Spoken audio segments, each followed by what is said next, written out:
Buenas, pessoal! Cá estamos nós no segundo episódio de Seria esse o melhor roguelite de todos? E dessa vez eu trago mais um jogo muito consagrado aqui.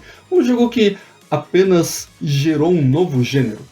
Gênero que tem muitos nomes, diga-se de passagem. Há quem chame ele de Survivors-like ou Horde Survival, mas eu prefiro chamar de Bullet Heaven.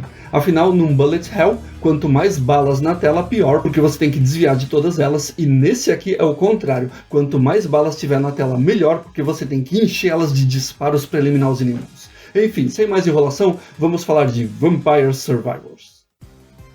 Então, o que é isso? Nesse jogo você deve sobreviver a hordas intermináveis de monstros cada vez mais poderosos. A história se passa na zona rural da Itália, onde a família Belpaise, que caça vampiros, está em busca do Visconde Draculò. Ele conjurou todos aqueles monstros que estão destruindo tudo, então a gente tem que matar esse Visconde para trazer a paz ao mundo, ou pelo menos à Itália. E sim, a história desse jogo é descaradamente inspirada em Castlevania. Mas numa incrível quebra de expectativas, não existem vampiros em Vampire Survivors. Existem vários tipos de monstros e inimigos diversos, mas nenhum vampiro, tirando o vilão que nem aparece no gameplay. Se um dia a gente vai ter vampiros em Vampire Survivors, nem os desenvolvedores sabem dizer.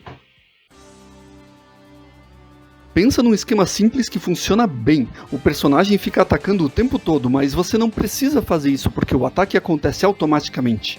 Para todas as armas. Você começa com uma só, mas pode empunhar várias, e daí todas elas atacam ao mesmo tempo. O único comando que você usa é o direcional. Parece algo bem básico, mas alguns elementos deixam tudo muito divertido.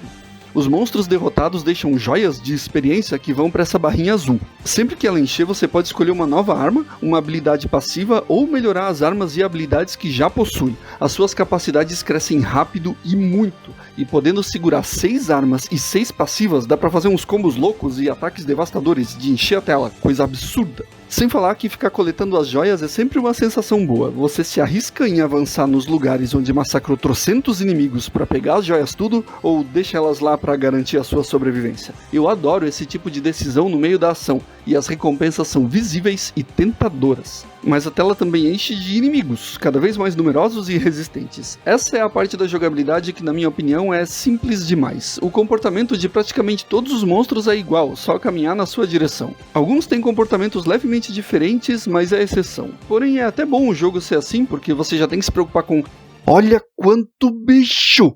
É um jogo de superar hordas e mais hordas e não deixar elas te superarem. Os inimigos te derrubam pela quantidade e não por ataques elaborados. Alguns inimigos especiais geram baús quando são vencidos, e eles dão melhorias instantâneas para as coisas que você já tem, sem precisar encher a barrinha. Por isso é sempre bom ir atrás desses mini-chefes. E vale a pena informar que a versão que eu estou avaliando aqui é o jogo base, com todas as atualizações gratuitas que foram surgindo, mas sem o DLC extra pago que, adivinha só, é de Castlevania. No fim das contas, a inspiração para o jogo foi parar no jogo final. O ciclo se fechou, olha que coisa mais incrível.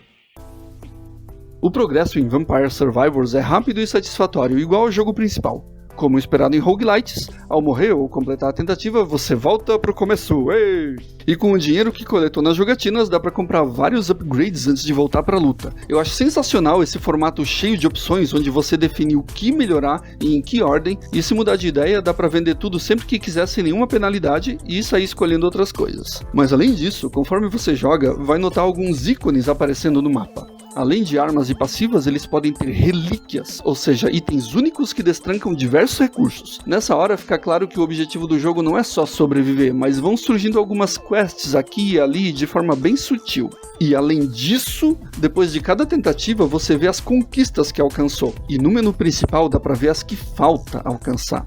Isso não é só pra bonito. Completar esses achievements traz mais fases, personagens, habilidades pra você usar dentro da jogatina e tudo mais. Esse jogo parece aqueles games mobile onde você só quer brincar, ir lá e derrotar uma pá de inimigos sem muita pretensão, e daí você pega um artefato especial aqui, umas conquistas lá, e quando vai ver tá bem mais forte e tem um monte de possibilidades novas. Esse é um jogo que só pelo gameplay viciante já gera uma vontade natural de jogar várias vezes. Mas se precisar de um incentivo maior, os achievements que eu falei antes sempre indicam qual é a próxima missão para você correr atrás, e elas vão ficando mais desafiadoras, mas sem serem impossíveis. Geralmente é só ir jogando com diferentes personagens, armas ou fases. Porque sim, tem várias fases. Ao invés de ter uma rota com biomas para atravessar, cada tentativa se passa numa só sala, ou melhor, tá mais para um campo gigantesco, ou fábrica, ou biblioteca, você entendeu. O que importa é que tem alguns ambientes para você escolher, cada um com objetivos e relíquias próprios. A meta principal é sobreviver até o limite de tempo, o padrão é 30 minutos. Nessa hora vem um inimigo impossível de derrotar, que te mata e você ganha as recompensas por ter sobrevivido tanto. Mas, para dar uma variada, você pode destrancar mais personagens para escolher. Eles são muitos, cada um com uma arma inicial, uma habilidade que te ajuda a ficar mais forte e atributos diferentes. Vampire Survivors executa bem demais o esquema de fazer combos poderosos com ataques que se complementam. Mas certas combinações de arma e passiva permitem uma evolução. Quando a arma está no nível máximo, com a passiva correta, e você encontra um daqueles baús, a arma evolui e vira um negócio devastador. Se você consegue mais de uma dessas na mesma tentativa, melhor ainda. Você pode tentar descobrir todas essas combinações e, não bastasse isso tudo, mais pra frente você destranca arcanas, ou seja, efeitos escolhidos no começo da partida que mudam bruscamente algumas regras do jogo. Em resumo, tem muitas variáveis que deixam a experiência sempre variada, essa frase ficou ótima, a cada vez que você joga.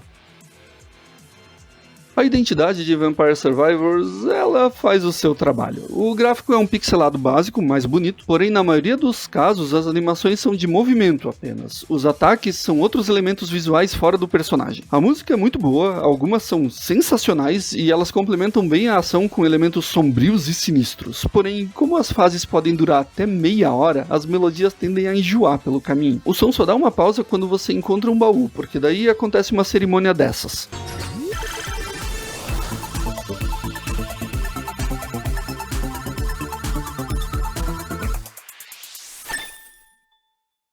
Pegar baú é sempre massa, inclusive eu fico torcendo pra ganhar 3 melhorias ao invés de uma, ou às vezes 5 se der muita sorte.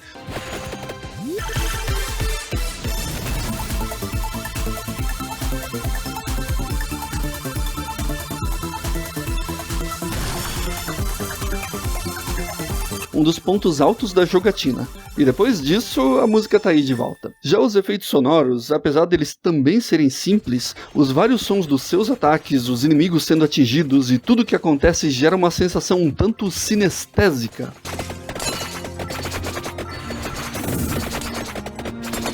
E a repetição de certos ataques até parece que forma uma melodia com o barulho.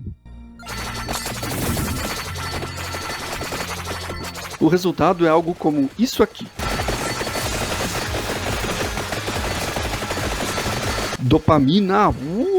Obviamente, muita coisa é inspirada por Castlevania, como eu disse antes. Isso vale para o visual, música, personagens, ataques e até easter eggs. Por exemplo, tem uma tela de cheat codes e até eles são inspirados em outros jogos. E saca só essa arte inicial. Tem um personagem que lembra o Simon, esse vilão é praticamente igual ao Drácula de Symphony of the Night, e tá vendo essa personagem aqui? É a mesma pose da baioneta. Pra quem é fã dessas séries, isso se torna algo legal de ver, mas não dá pra dizer que o tema do jogo é uma coisa lá muito original. E se você quer história, esse jogo não vai te entregar. Todo aquele esquema temático que eu falei antes sobre sobreviventes na Itália e tal, nem é contado no jogo em si, não tem nenhuma animação de abertura, não tem cutscenes e nem final. Dá pra dizer que o jogo tem um término, mas nem dá pra chamar ele de cerimônia de encerramento, não dá pra dizer que é um final no sentido videogame da coisa. Pelo menos existe um bestiário com um pouco de lore sobre cada inimigo, a maioria é bem humorada. Mas podemos concluir que a identidade do jogo não se trata de nada grandioso ou notável no fim das contas. Então, o que Vampire Survivors tem de mais?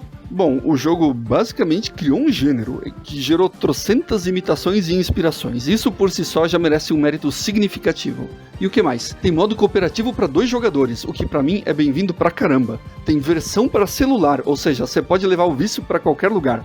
Tem tradução para português brasileiro, o que também deixa tudo mais acessível. E falando em acessibilidade, esse é um baita exemplo de jogo pick up and play, para pegar e jogar sem muita cerimônia. Não é qualquer jogo hoje em dia que tem um controle tão simples sem ser um um daqueles títulos voltados para a galerinha mais nova e ao mesmo tempo que diverte demais sem que os comandos sejam um impeditivo. Uma experiência que alcança praticamente todo mundo. Por último, a Ponko mandou ver nas atualizações. Teve conteúdo extra atrás de conteúdo extra. Na época do lançamento eu finalmente achava que tinha feito tudo, quando de repente chega mais coisa para fazer. E continuou chegando mais até hoje. Se o que você quer é ter muito o que jogar, esse é para você. Veredito final. Eu adoro esse jogo. A jogabilidade é viciante e engajante. Os estímulos sonoros, os combos, as evoluções das armas, as destrancagens das coisas. E se você quiser, pode simplesmente ignorar isso tudo e só jogar por jogar, que também vai ser muito bom.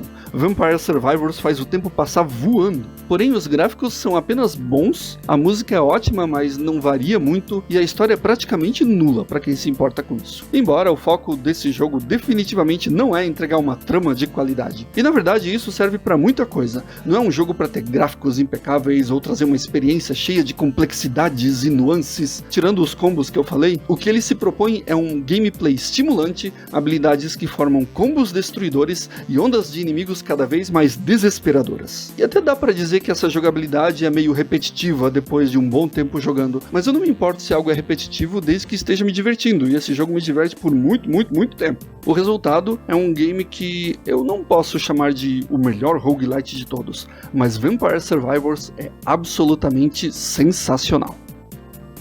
É isso aí, mais um item para a lista, mais um roguelite de respeito. Se você quiser continuar acompanhando essa minha saga em busca do melhor que esse gênero tem a oferecer, por favor se inscreve aqui no canal, é rapidinho, é de graça, e assim você vai poder continuar acompanhando os jogos futuros que eu vou avaliar aqui na série. Seria esse o melhor roguelite de todos? Agora eu quero saber de você. Qual roguelite você quer que eu analise aqui e coloque em nossa tier list? Por favor, comenta aí. E por hoje é isso. Muito obrigado por assistir mais esse episódio e até a próxima.